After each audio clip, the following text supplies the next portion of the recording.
Hey, what's up guys? BJ Dell back with a new Let's Draw video, and today's video is all about how you can take your hand-drawn lettering in Procreate and make it into a 3D masterpiece just by using shadows and highlights. I'm going to explain the entire process to you to really add some depth and dimension to your text. So if you want to learn all about that and more, keep watching.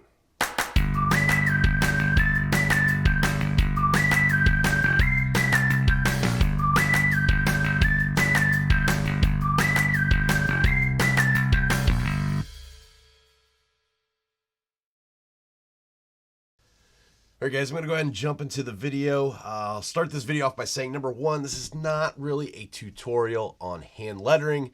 I'm okay at hand lettering, by no means a professional. I'm sure there's a lot of better videos out there to teach you hand lettering. This is more once you get to the point of feeling comfortable doing lettering by hand, how you can go in, add shadows and highlights to make it look three-dimensional. So I'll walk you a little through the process, but like I said, I'm not all that awesome at it. So go ahead and start a canvas here. I'm going to use, for the lettering part, I'm going to use the calligraphy pen that's built into Procreate with the script setting. And let's just do love. So really the key to hand lettering is adjusting your pressure as you're going through with the letters. And with doing this script, I'm basically going to write out love like this. I don't do it all in one fail swoop. I actually go in with each individual letter, and you'll see here with the L, I'll start out with a really light stroke and go in heavier down and around. And it's really just playing around with your pressure to get the right look of it. So if you're new to hand lettering or want to get better at it, it really just comes down to just playing around with that pressure. On the script that I'm using, the only thing I've really done here is on general, I jumped up the size limits to max. Everything else is set to the standard factory settings on this brush. So let's go ahead and do this. Like I said, I go in and just do one letter at a time, starting out with that soft, light touch, not a lot of pressure, and then vary it up and go harder. And then where the L is going to connect the O, I'll start in here, and once again, go in light and a little bit harder around. And I'll usually do it a few times just to get the right look to it. I always leave that connecting part to where it's going to hit the next letter. And then sometimes here, like with the E, I'm going to have the center of the E connect here. So I'll actually start it over here and won't connect, and I'll drop that backside in to make the connection. So there, I didn't quite get it.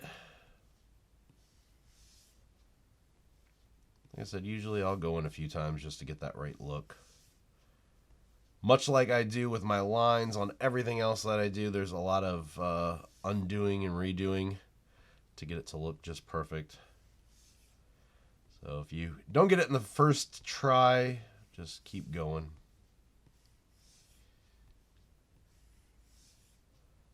I think that looks pretty good there. Maybe a little bit lower with the top so it matches up a little bit better with the L. Okay, that looks pretty good there.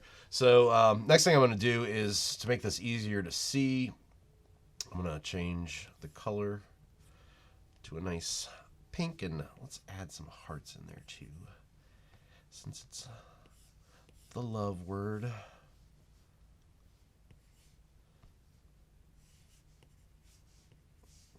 These in there just real quick. All right, there we go. Okay, so first thing I'm going to do is I'm going to go back up to my layer here, and I don't know what this one's doing here. I'm going to select this layer, and I'm going to alpha lock this, and then I'm going to start doing the shadows first. So I'm going to just drop this a little bit darker down here. Then I'm going to go back up to my brush, go back to touch-ups, and use this noise brush. So here's the key when you're starting out to doing the highlights and shadows, and the best way to think about knowing where things go. Let's take this L for example. So you know how I did this, the brush stroke went from here back and around and down like this. So the easiest way to think about it is with this upward stroke here, when it actually touches and overlaps the line, think of it like two different layers. The first stroke that you did, or the start of the stroke, is going to be layer 1. It's going to be underneath, and then that next stroke is going to be layer 2. Even though they're on the same layer, if you think about them like that, it makes it a little bit easier to make these adjustments. So since this part of the L is sitting over top of this back part, I'm going to go ahead and start shading in a little bit on this back part here. And of course, this is a little difficult just because they are on the same layer, so you've got to make sure that you don't, touch that front part. And then you just have to basically play with the size of your brush here. And oops, go back to that darker color here. And then do the same thing on this back side.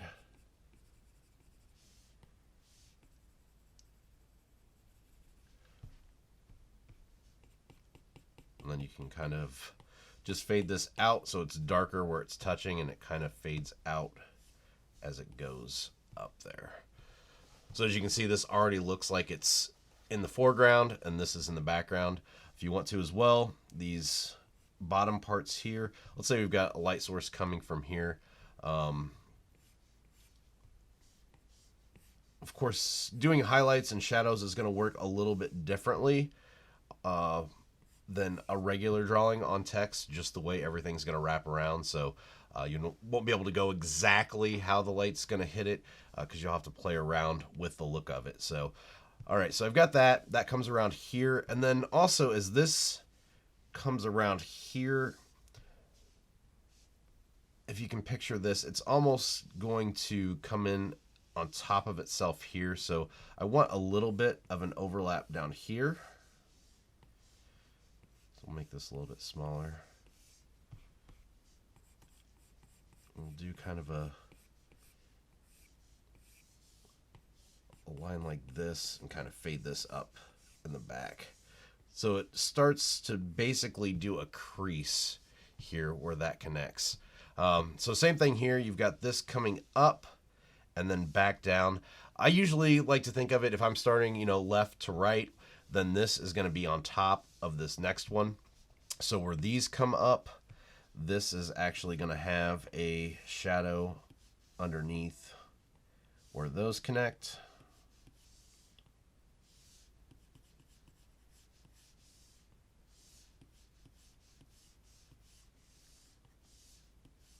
Just kind of want to build up the illusion that these things have, kind of a weight to them.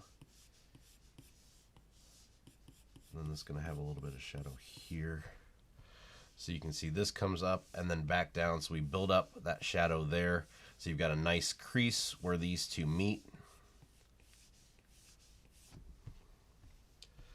All right, and then this comes around like this. And then same thing here.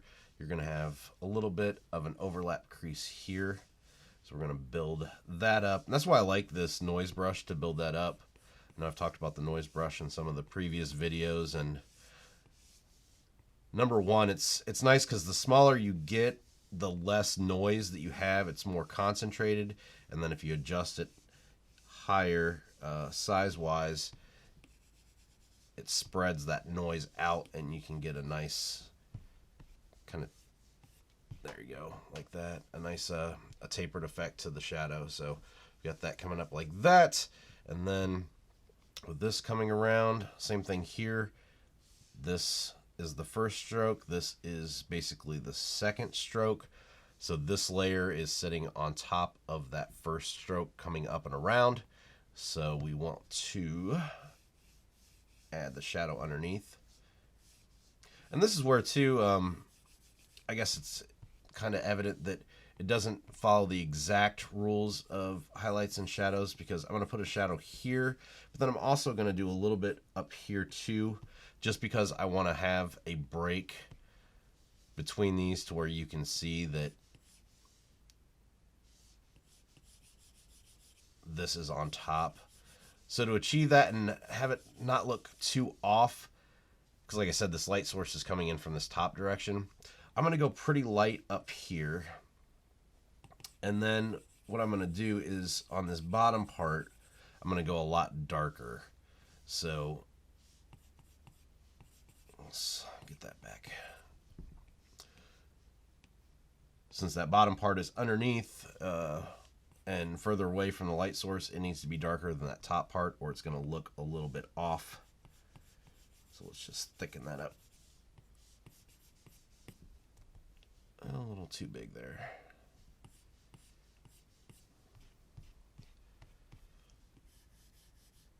And like I said, just kind of pull that down with your pressure so it kind of blends in.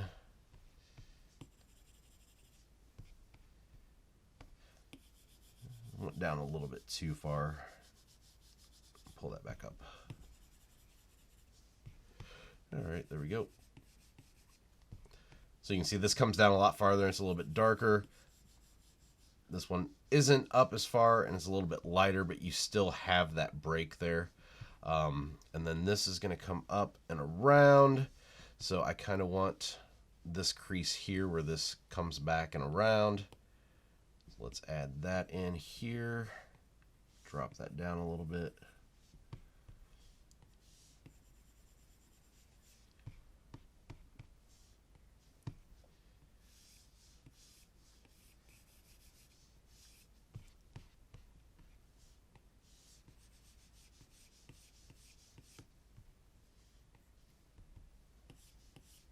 Like I said, just play with your pressure on there, and you can get the right look. Might take a couple attempts on there. And this is coming back down and around. I'm going to throw a little bit of a shadow here. Same thing. This is going to come up and then back down. Throw a little bit of an overlap shadow here, just to give that illusion that it's got that crease where it meets. Same thing here. This is going to come up and around. So I want a crease here on the inside part.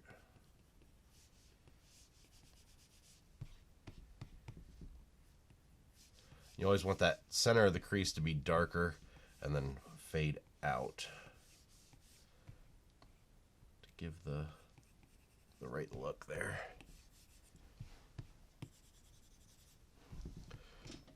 All right, now this next one, same thing here. This is going to come up and over, so I want a little crease right here where the angle of the line starts to change.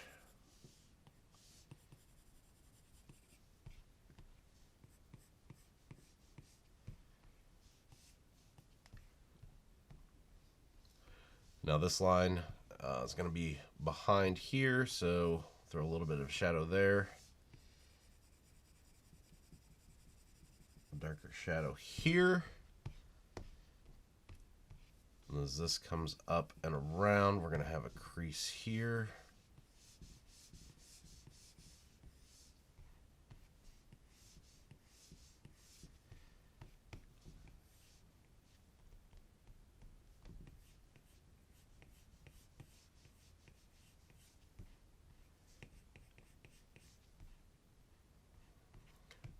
It's going to come down here and then another crease here.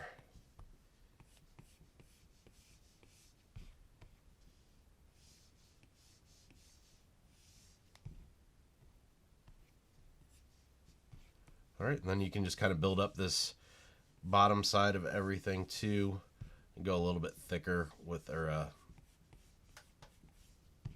thicker with the brush settings there.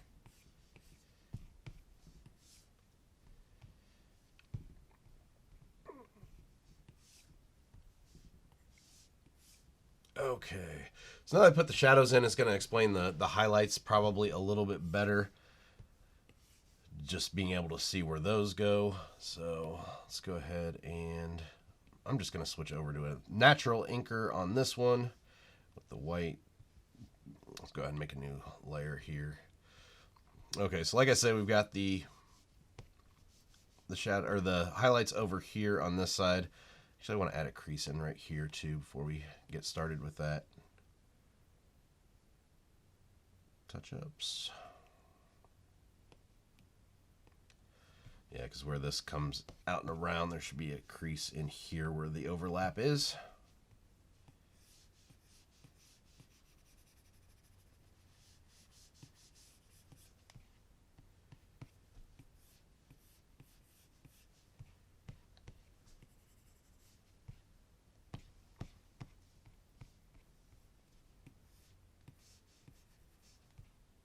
Okay, so let's go ahead and, like I said, go back to our top layer here and go to Natural Inker. And then I'm just going to throw in some highlights here. It's going to kind of give it that bubble letter look. And of course you want these to match the flow of the lines and the direction those lines are going.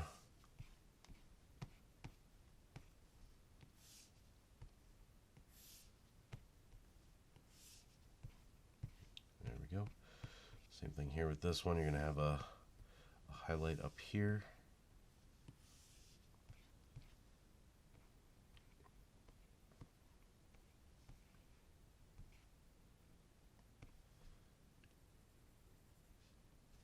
Highlights here, one here.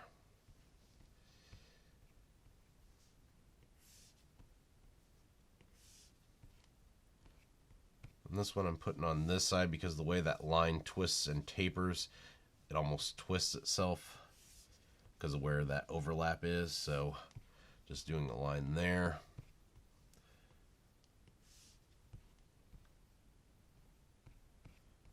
We can do another one here. And then around this top part here. So throwing in the shadows first, hopefully kind of shows you a little bit better where these go. Obviously you wouldn't want, you know, a highlight down here because that's where the overlap is. You wouldn't want to highlight down here just because, once again, that's where that overlap goes. You want all the highlights to kind of bounce off of that upper portion. So instead of really, you know, highlighting a left side or a right side or a top or a bottom, they are more towards the top, of course, but what you're really more focused on is making sure that they all line up as far as what side of the overlapping sections they're on. If they're on that, like I said, that starting side or the left side, that's where the highlights are going to be. So let's go ahead and throw a couple in here. And then, of course, we can drop the opacity of that to make it look a little bit more natural.